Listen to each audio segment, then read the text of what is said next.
ఓ పద్మక్క ఉన్నవా? పద్మక్క అడిగిపోయింది అత్తయ్య. రాదమ్మ ఫోన్ చేసిందని పోయిందమ్మా. ఓ ఎప్పుడు? రాదమ్మ ఫోన్ చేసిందని పోయింది ఇప్పుడే. ఇదేంది ఈ టైంలో పని టైంలో రాదమ్మ ఫోన్ చేసిందంతా నాసిపోయింది. ఏంది నీ మీద పని వేసిపోదాం అనుకుందా ఏంది? ఎలాగైనా పని నీ మీద వేసి భలే పోయిద్ది అసలు. మా మిగతా ఆమె ఫోన్ చేసింది ఏం పోయిందమ్మా? భలే పోయింది. అదే వచ్చి బక్క మోహన్ రామే వచ్చి అప్పుడే నా మీద పిత్తులు చేస్తున్నావు. మా అత్తకి ఎంత పిత్తులు ఎందుకే నా మీద అంత పిత్తులు చేస్తున్నావు? నా పని నేనే చేసుకొని ఇంట్లోనే నేను ఆడిపోయినా రాగా ఫోన్ చేసి పోయిందన్నమాట. పని మాత్రం నేను చేసుకుంటున్నావు ఏంది? ఎప్పుడు నా పని నేనే చేసుకుంటానా?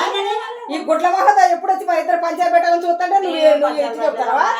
ఆడిపోయింది అత్తయ్య అని అడిగినా అంటే రాదు ఫోన్ చేసింది పోయింది అని చెప్పింది. అంతేగాని నేనేమన్నామ్మా? నిన్నేమన్నానా నేను? అంటే చెబుతున్నావు ఇప్పుడే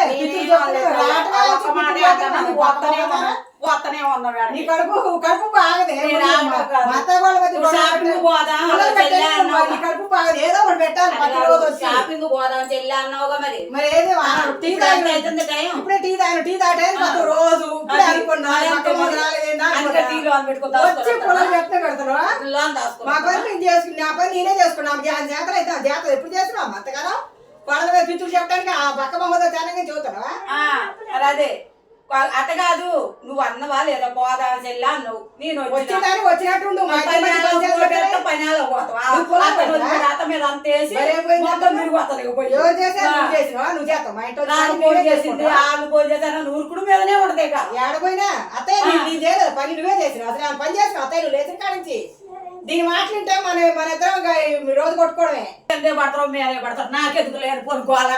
అత్తయ్య నీ కోడలు నువ్వే ఏమైనా చేసుకుని నాకెందుకమ్మా?